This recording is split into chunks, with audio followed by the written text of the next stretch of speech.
Hey, so three big mistakes when you're trying to house train your puppy. What are they? One, you don't have a crate. Why? Why don't you have a crate? That's insane. Two, you're free feeding. Why are you free feeding? What is free feeding? Free feeding means you're leaving the food bowl down for the entire day so your dog or puppy can just graze and do whatever, and you have no schedule. You have no idea how much they ate. Nothing. And three is getting those damn pee pads. Don't get pee pads. Why do you want your dog to pee in your house or poop in your house? You need to teach them to go outside and eliminate outside. Period. I'm not talking about special circumstances, you live on the 80 floor high rise and that type of thing. That's a different subject. We're talking about people who just, you get a puppy or you get a new dog, they're not house trained, and what problems you're having because you're not following my 5 easy steps to house train your puppy. So, getting back to these mistakes, the mistakes are you need to get a crate and you need to get the right size crate. That's most important. I know, like, when you have a puppy, they're like this big and they might grow into, can't fit on the screen, but bigger than that, a lot bigger. So crates are sold where they have dividers now. I like plastic crates. They're cozier. They're seem to be safer for travel. They seem to be able to just really they're just more durable with impact. Very Kennel used to be like one of the top ones, but there are other plastic kennels out there that do have, some safety guidelines to them. So that's pretty awesome. Now, free feeding. There's a couple reasons why you don't want to free feed your dog. You don't want to free feed your dog because of controlling their diet and as far as how much they're eating and when they're eating, especially when you're house training them. You need to know how much they're taking in.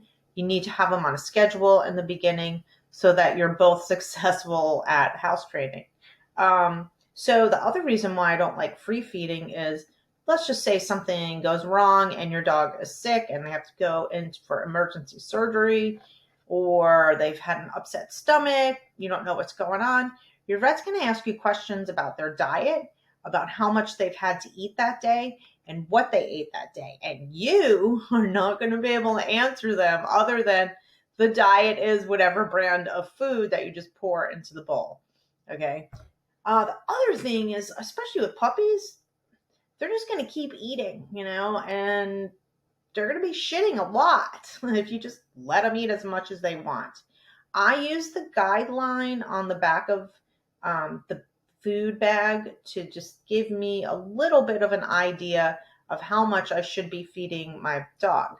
Now, of course, I feel like they're going to want you to feed them the maximum amount for your dog's weight, but just like us, their metabolisms are different. They're going to burn food differently. They're going to grow differently.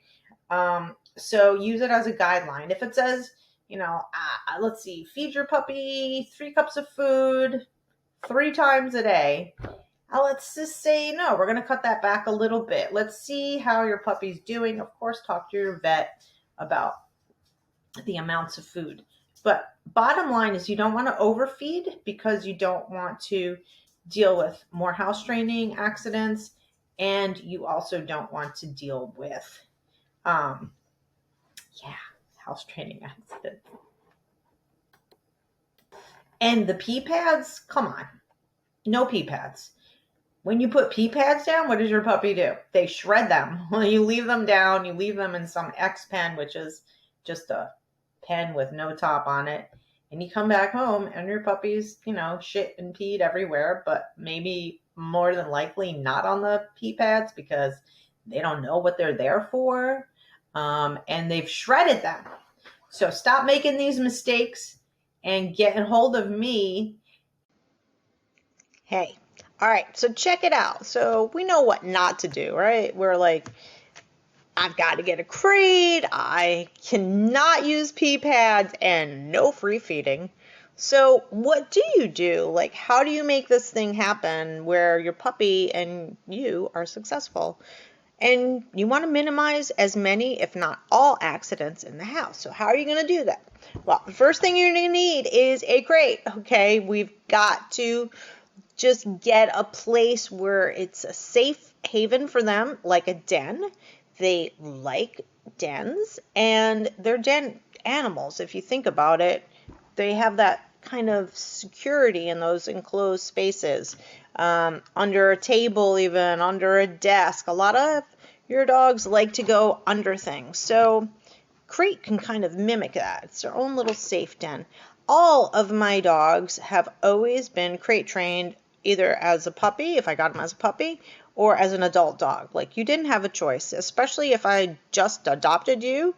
Like, I don't know your history. I don't want you to destroy my house. I don't want you to have house training accidents, etc. So anyway, so get your supplies, get your crate, get the correct size crate, get a divider. If it's a plastic crate, have somebody cut a piece of wood for you to fit inside of the crate if you want to get a big crate, because your puppy is a lab and they're going to grow up to be like really big, and you don't want to buy a bunch of crates, okay? So these are certain things that you can do. You can go to Home Depot. If you're not handy or have the ability to do it, just go to Home Depot and have them cut it out for you. That's all. Bring the crate with you if possible. Or do measurements, take pictures, etc. They'll help you do that. So, and get your enrichment toys, okay? Kongs, lick mats, slow feeders. All of that stuff is going to happen in the crate. We want it to be super positive. Make sure you have a 4-foot leash. No retractables. Screw the retractables. They're a nightmare. Okay? So, and we need training treats, because when your puppy eliminates, you're going to give that puppy a treat out there, outside, not inside, outside, while you're still outside with them. Okay, so movement and location is the second thing that's a very important step. You want to pick one location. You want to train your dog to go in that particular area, especially if you have a yard, you're not able to get out every day to clean it, whatever the issue is, okay? Just have them go in one spot. It's really convenient for many reasons. Don't forget to add your cue also. Go potty, hurry up, whatever you want to do. You could say donut for all I care, whatever, okay? And the movement piece is, you're going to walk your dog back and forth, back and forth, back and forth in about maybe like 15 foot, 10 foot, 15 foot area, okay? That movement makes your puppies, insides, like the bladder and stuff, and the bowels kind of stimulated to go potty, which is important to know, because your puppy's sphincter muscles aren't fully developed yet. That's why it's hard for them to hold it for a longer period of time. Also, remember, they're babies, they're brand new, so be patient, okay? And that's also why movement causes movement. So anyway, pick a location, walk back and forth, okay? And for how long can your puppy hold it? This is what I like to do. I like to take their age in months. So say they're 8 weeks, that's 2 months. So I take 2 and I add 1, that's 3 hours. So that's like my maximum time. And then as I get to know the puppy a little bit more, maybe they can't hold it the full 3 hours, or maybe they can go like maybe 3 hours and 15 minutes, okay?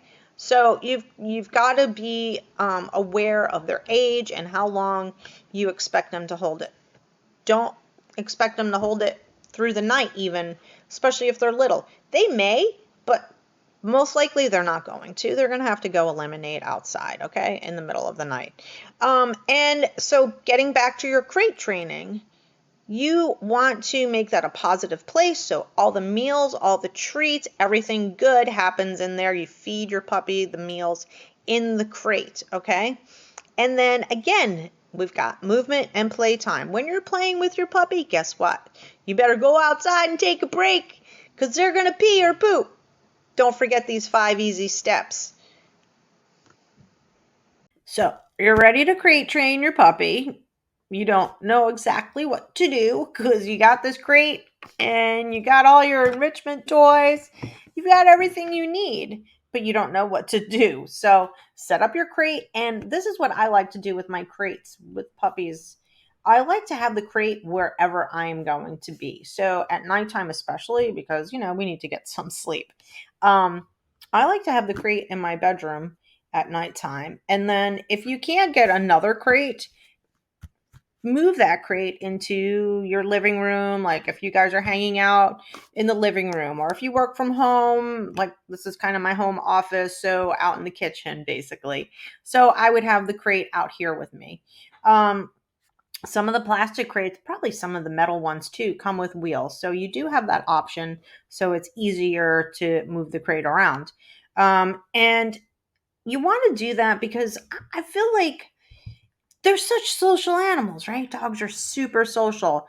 And if we put them in a crate and they're in the other room, we're just starting this process with them. It's probably not going to go that good for you. They might whine and cry, and then you're going to feel bad and you're going to reinforce them and let them out of the crate. And I'm going to say, no, don't do that. Okay. But listen, so all good things happen in the crate.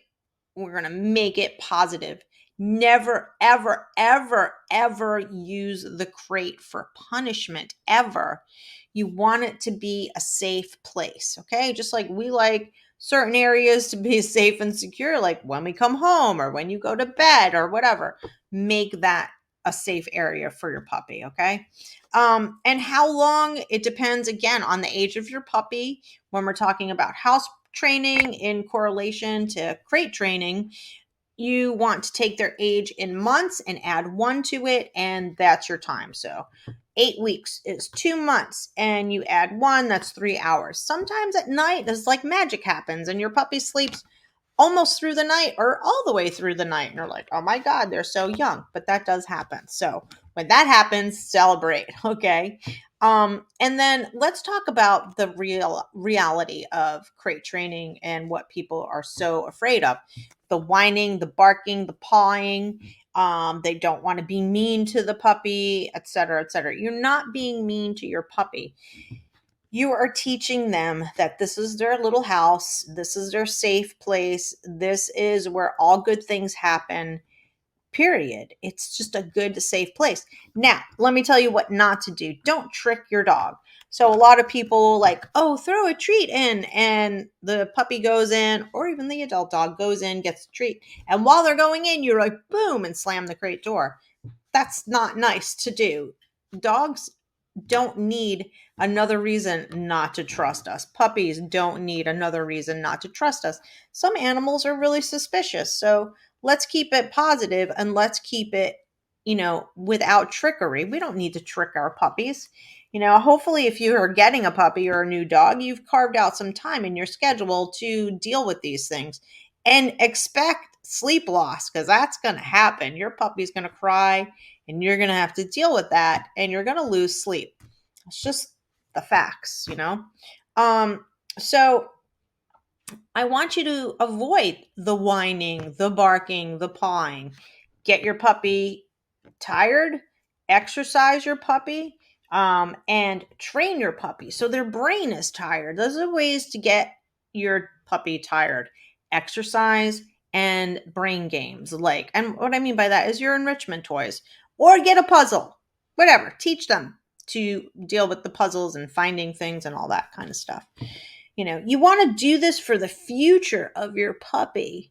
You want to future proof your puppy. We're going to do a video right after this. I'm going to do a video right after this on future proofing and what that really means. Okay. But this is kind of the base of future proofing, getting them used to being in an enclosed, containment, and having the ability to deal with it emotionally for them and for you. But for them, because it's about your puppy. If you board your puppy, if your puppy has to stay at the vet overnight, or if somebody else has to watch your puppy, there are many different variables. If you have to evacuate because the weather's done some crazy crap in your town and you have to evacuate. Okay, so these are all the reasons why I slam this home. Future proofing your puppy. What does that mean? Okay, simply means that you are going to do your best to get your puppy prepared for anything that could come down the pike in your life. Okay, what happens to you is going to directly affect your puppy. Don't say it's not going to happen to you. You have absolutely no idea what is going to happen in your life. Okay, there's no way of knowing. You can say all day, oh, well, that's not going to happen. Trust me, shit happens, and your puppy is going to pay the price if you don't future proof your puppy. And not only that, you're going to pay the price because life is going to be way stressful when things go awry, because that's how life is. It's just how it is. So get prepared, okay? What to do? So, what do I mean by future proofing? Socialization is huge. You better socialize your puppy in a group class, at a good group class, okay? Make sure they're all age appropriate, they're the right age, and because you want to make sure they all have their puppy teeth, not their adult teeth, okay? Make sure they're fear free. No force is used. Science based methods are used in the puppy class, okay? So you've got puppy class for socialization. I want you to find a puppy that they can play with on a regular basis. Also, if you know any adult dogs that are excellent with puppies, okay? Do that. Get them used to big dogs, small dogs. Maybe get them used to a cat. Why not? Throw it in the mix, okay? So we have socialization to dogs. Socialize them to people, tall people, short people, old people, young people, like kids, babies, okay? Um, do whatever you can do, all right? The other thing that you need to make sure, we just talked about crate training. Please, please, please make sure your puppy is successfully crate trained, because guess what? At some point in your dog's life, you're going to wish you crate trained them when they were a baby, because something's going to happen. They're going to need to be crated. They're going to need to stay in somebody's house. And that person might not like animals, but you've got to stay there because you evacuated because there's a hurricane coming right towards you and you need to get out. And the only place you can stay is with somebody who doesn't like dogs, or maybe their dog doesn't like other dogs, but it's the only place you can stay. I speak from experience. I had Rufus, dog aggressive dog. I could crate Rufus anywhere, anytime. It was never an issue. He was in all different types of circumstances. I traveled with him. We flew together. We drove everywhere together. I could crate him and put his crate inside of a walk-in closet and close the door, and he was fine. It was no problem. And that's how actually all my dogs were, because that is the most important thing to me, is to be able to set them up to be successful. Okay? The end result is that you're going to have a well-adjusted puppy. Okay. The other thing I want you to do, along with traveling and I mean, maybe you can't travel. That's cool. Go for a ride. Get somebody to take you for a ride. Go for a walk. If you live in the country, go to a busy town. Okay. Make sure you're giving your puppy all different types of options, and bring your treats and bring the trainer. If you need a trainer to go with you, that's awesome. Get your puppy prepared for staying with somebody else by themselves in a crate. Get them prepared for being without you if necessary. Get them prepared for staying at the vet's when they have to have surgery, so they're not whining and crying and driving the staff insane. Okay. There's so many different things. Get them used to everything that you can think of, especially noise. Noise is huge. Get a lot of puppies that are adult dogs that are from the country and they've never been near any noise, and people get them in a shelter and down in some city, and the dog's like, holy crap, what is all this noise? And there's a lot of anxiety, and so I want you to future proof your puppy. We want our puppies to be very well adapted and able to adapt. Get them on an elevator. Do whatever you can do to make your life and your puppy's life easier and more successful and happier